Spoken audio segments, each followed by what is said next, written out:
ইফতারের পরে আমরা ইফতার করে এখন আমরা বসে আছি। মানাম পড়াশোনা করতেছে। আর মনি কি করো আম্মা? ও মোবাইল চালাচ্ছ?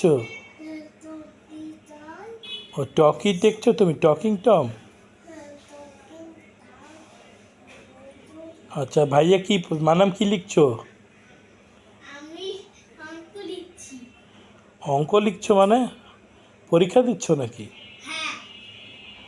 তাহলে সুন্দর করে লেখো, কোনো অন্যদিকে তাকাবে না, সুন্দর করে লিখে ফেলো। পরীক্ষা ঠিক মতো দিতে হবে কিন্তু।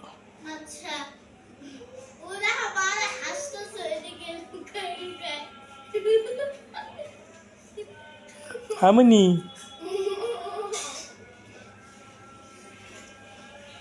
কি হয়েছে? জঙ্গলি কেন?